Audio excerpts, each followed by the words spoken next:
Vamos a introducirnos en un tema que es más pertinente a los físicos que a los químicos, pero que a los químicos nos interesa, que es el núcleo atómico y las reacciones nucleares, lo que podríamos llamar una química nuclear. En las reacciones químicas los átomos colisionan y como las energías de las colisiones son bajas, en general lo que se produce son rupturas de enlace y lo que se intercambian o están interaccionando son las nubes electrónicas. Cuando las energías son muy altas puede ocurrir que se produzcan alteraciones en el núcleo atómico, donde las fuerzas que ligan a las partículas nucleares son mucho más intensas que las fuerzas que ligan a un electrón al núcleo atómico. Entonces es un mundo nuevo y esto actualmente hasta se está enseñando en las escuelas secundarias. Entonces todo lo que se refiere a la parte atómica está muy de moda en todos lados, a pesar de que la radiación nuclear es bastante compleja y en muchos países están tratando de no usar o minimizar el uso de la energía nuclear. Sabemos que no podemos desconocer su existencia y su importancia. En Argentina parte de la energía eléctrica se provee a través de reactores nucleares. Bueno, el experimento de Rutherford fue el primero que dio una idea del tamaño del núcleo, que es muy pequeño, anda en el orden de 10 a la menos 15 metros, un femtómetro, el radio, es decir, unas 10.000 veces más chico que el radio de un átomo. Las partículas alfa que usaba para bombardear los núcleos de oro, al acercarse con cierta energía, eran repelidas por fuerzas electrostáticas. O sea, el núcleo positivo de oro, el núcleo de oro tiene neutrones y tiene protones, repelía a las partículas positivas alfa, alejándolas. Acá se ve que hay una energía a una cierta distancia del núcleo, hay una repulsión. Si está muy lejos no hay repulsión, pero a medida que se acerca al núcleo hay una repulsión. Pero cuando la partícula incidía muy sobre el centro del núcleo, ahí se produce la absorción de la partícula por el núcleo porque aparece una fuerza mucho más intensa que la repulsión y por eso la energía se hace negativa y disminuye, hay un pozo de energía y la partícula es absorbida.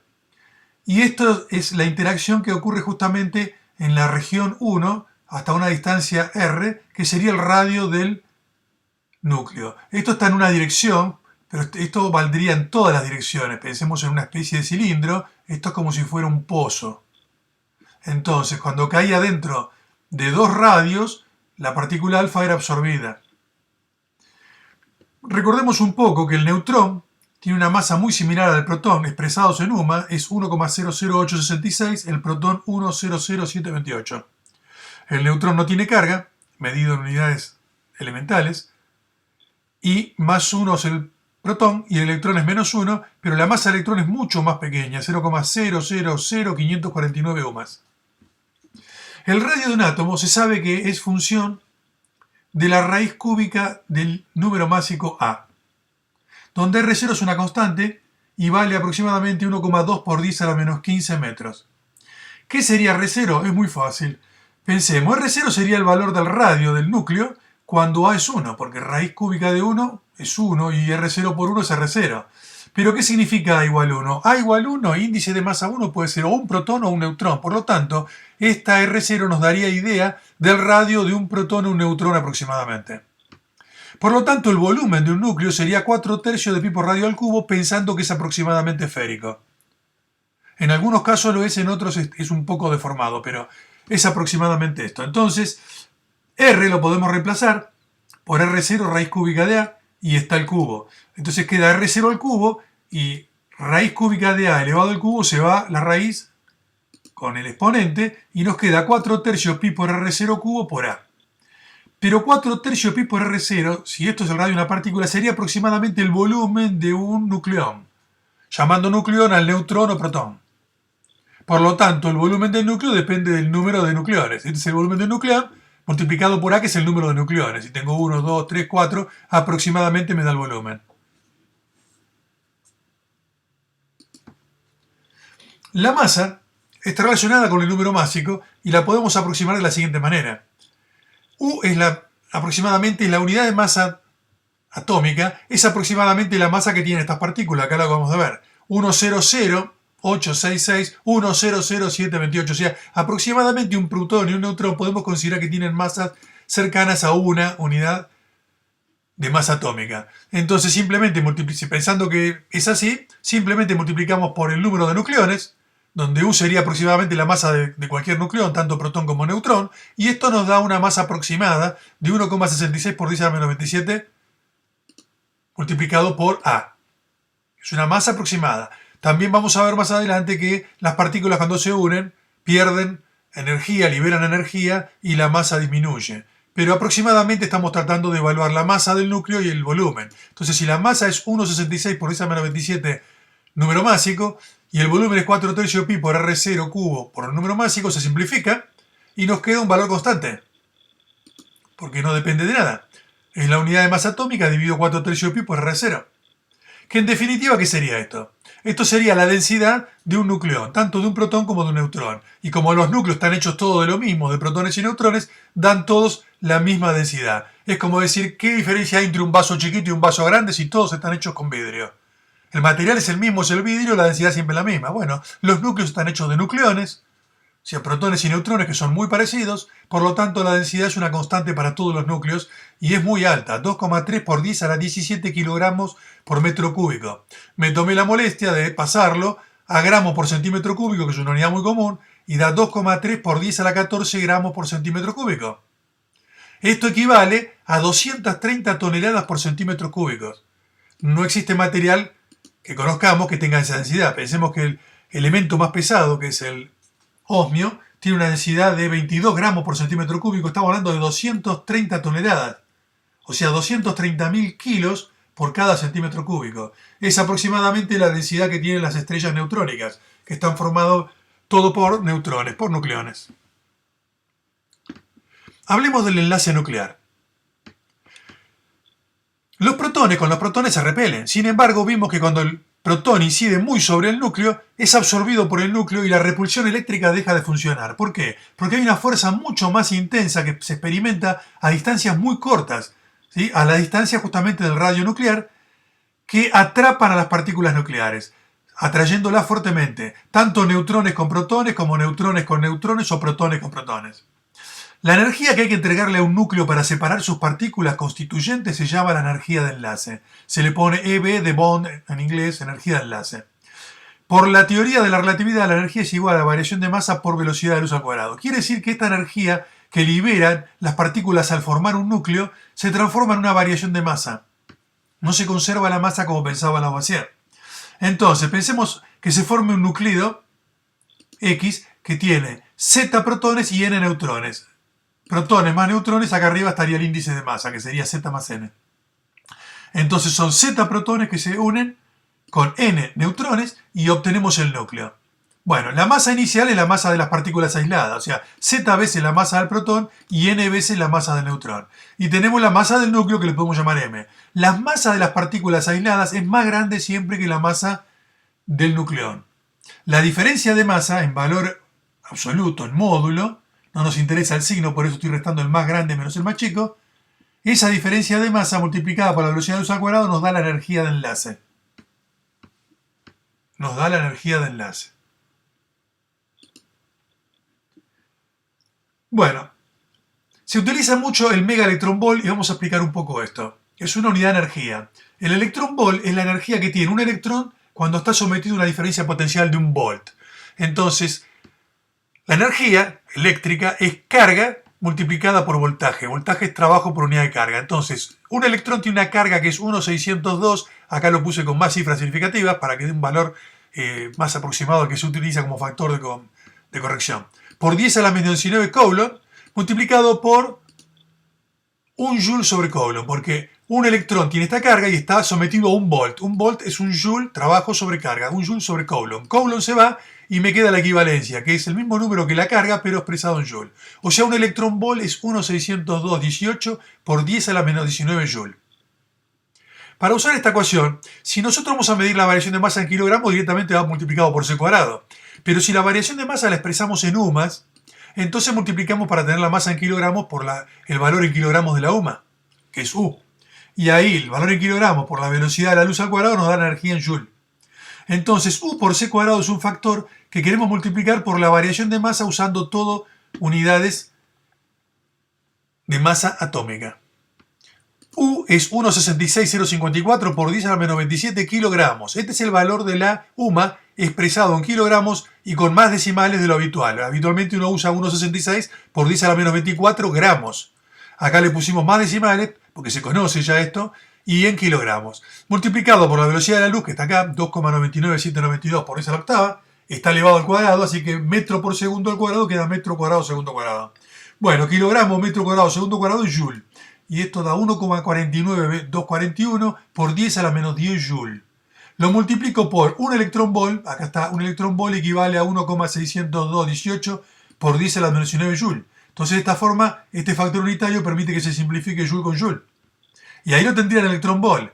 Pero lo sigo multiplicando porque un mega electrón volt equivale a 1.000.000 de electrones volt, o sea, 10 a la sexta electrón volt. Se simplifica electrón volt, se simplifica joule y me queda mega electrón volt. Por lo tanto, esto me termina dando, haciendo toda la cuenta, aproximadamente 931 mega electrón volt.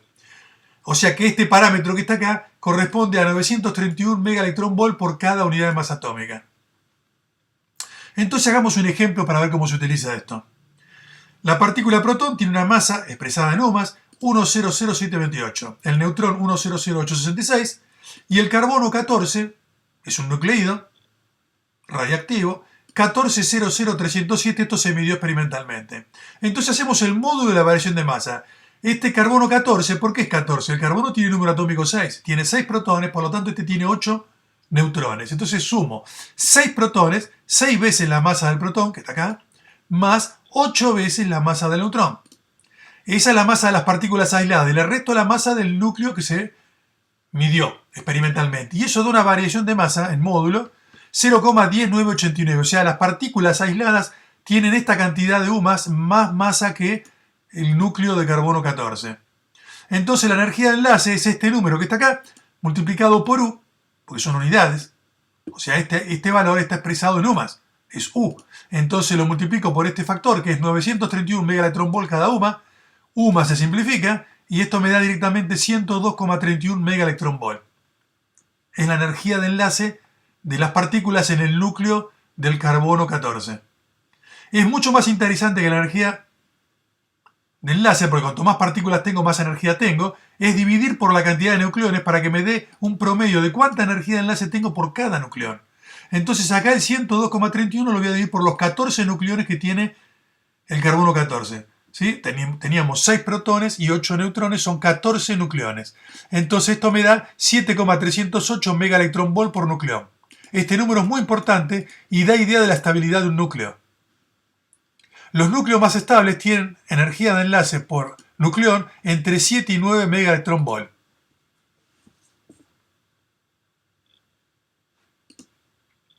Acá tenemos representado la energía de enlace por nucleón para los primeros átomos, ¿sí? Hidrógeno, helio, litio, berilio, boro, carbono, nitrógeno, oxígeno, flúor, neón. Y vamos acá salteando un poco. Cuando llegamos al cromo, al hierro y el cobalto, vemos que hay un máximo en el hierro y luego baja, baja, baja, baja, baja. No puse todos los valores intermedios, puse el teluro y esto sigue bajando y bajando. Quiere decir que de todos los átomos que existen, no en la naturaleza, sino en el universo, el átomo más estable es el hierro, que corresponde a 56 de número másico, ¿sí? Y es un número importante, porque es el que confiere más estabilidad. En general, los núcleos más livianos, por eso tienden a hacer reacciones donde los núcleos se unen para tomar masas más altas y parecerse al hierro. En cambio, los núcleos más pesados tienden a partirse para formar fragmentos que se parezcan al hierro. Por eso que para núcleos que están por debajo del hierro suele predominar las reacciones de fusión nuclear. O sea, núcleos que se unen. Por ejemplo, el hidrógeno que se une para dar helio en el Sol. En cambio, para átomos pesados como el uranio, plutonio, neptunio, predominan las reacciones de fisión, de separación del núcleo, de división. Características de la fuerza nuclear. Podemos resumir que no dependen de la carga eléctrica, son de otra naturaleza y son muy intensas, son de muy corto alcance, tanto que un nucleón solo percibe la fuerza del primer vecino y no más allá. ¿Sí? Y son más intensas que la fuerza eléctrica. Y la densidad de los núcleos es una constante, y los núcleos pesados tienden a un valor constante de energía de enlace por nucleón. Lo vemos acá que se empieza a poner una constante hacia abajo. Si comparamos las fuerzas de la naturaleza, los campos de fuerza típicos, gravitatorio, el campo débil que es entre los neutrinos, las fuerzas electromagnéticas y las interacciones fuertes de los nucleones.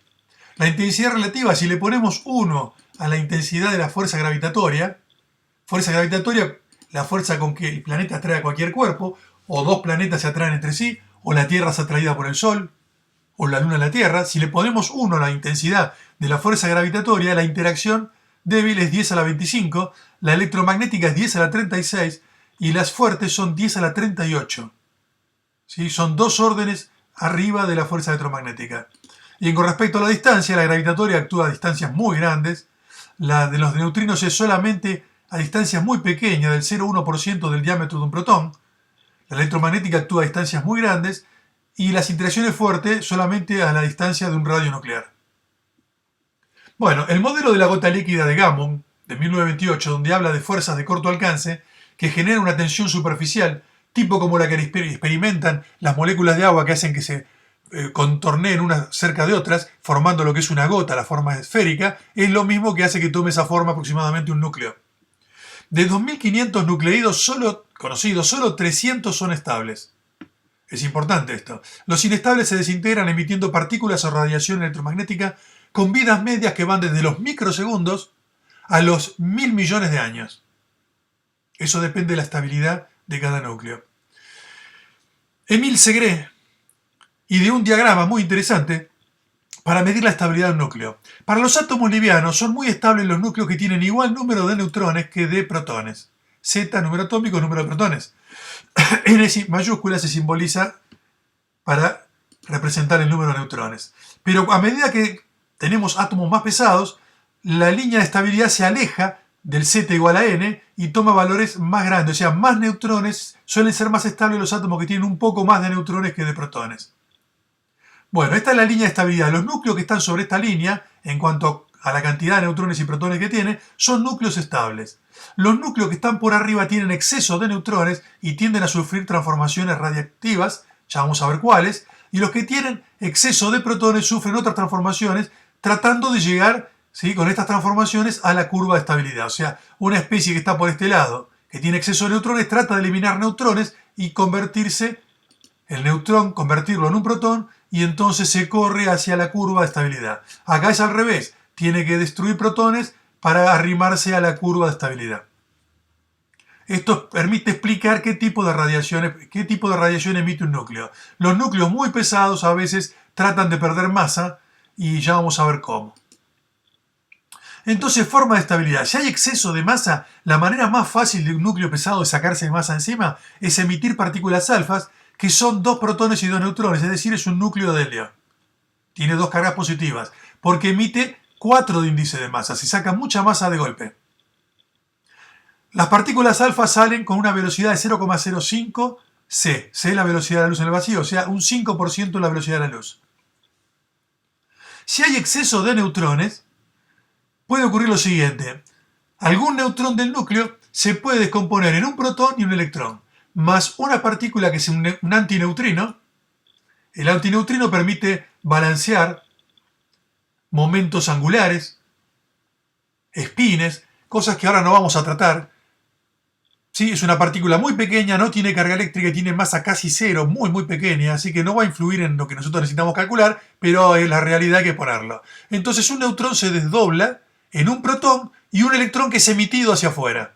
Entonces emite un electrón. El electrón, cuando se emite, se lo conoce como radiación beta negativo. Y lo emite a velocidades muy altas, casi la velocidad de la luz. 99,95% velocidad de la luz, que es 0,9995 C. Si hay exceso de protones, el núcleo puede hacer al revés. Puede hacer que un protón se transforme en un neutrón más. El electrón positivo se conoce como positrón, es la antipartícula del electrón. La carga se mantiene. Esto tiene carga cero. Más con menos da cero. Y acá positivo, 0 con positivo da positivo. Entonces genera un neutrón y un positrón que se emite. Entonces es una emisión beta positiva. Acá lo que se genera es un neutrino. Este es un antineutrino. No lo he dicho, pero una partícula y una antipartícula cuando colisionan desaparecen, se autodestruyen, se aniquilan y emiten energía en forma de fotones. Por ejemplo, un electrón y un positrón impactan y desaparecen. Eso se puede ver y se comprobó en las cámaras de niebla de Wilson, donde las partículas con carga distinta tienen distinto recorrido en un campo magnético y cuando chocan desaparecen y emiten fotones. También puede ocurrir que los protones capturen un electrón extranuclear que está girando en los niveles más bajos de energía cercano al núcleo, es capturado el electrón y entonces forma un neutrón y un neutrino. Se llama captura electrónica K o directamente captura K. Bueno, existe la emisión gamma.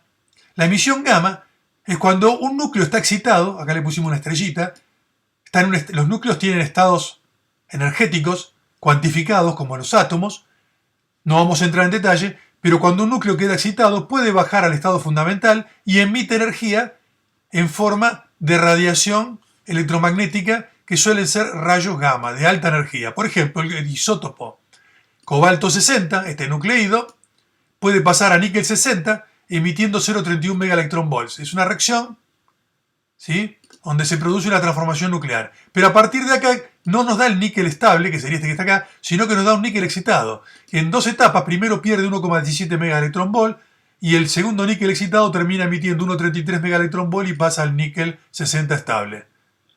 ¿Sí? La conversión inicial es una transformación que es una emisión que la vamos a ver ahora. Bueno, la emisión alfa. ¿Qué pasa con la emisión alfa? Si se emite una partícula de helio, hay que tener en cuenta que el número de masa, la parte de arriba que indica los nucleones, se tiene que mantener, es constante, se conserva. Entonces, si el helio que se emite tiene 2 protones y 2 neutrones, tiene índice de masa 4. Por lo tanto, acá tengo A, este va a bajar 4, pierde 4 partículas, 4 nucleones, baja 4, A menos 4. Y Z disminuye 2 porque está perdiendo 2 protones. Y se genera un nuevo núcleo.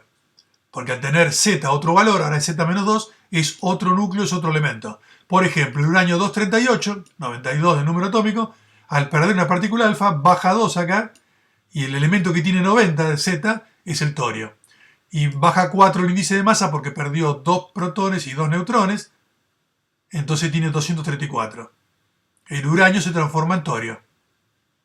Bueno, estas reacciones ocurren con nucleídos pesados. Acá lo estamos viendo, 238 de índice de masa.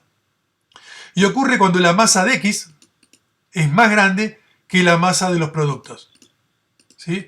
O sea, hay una pérdida de masa, quiere decir que se libera energía.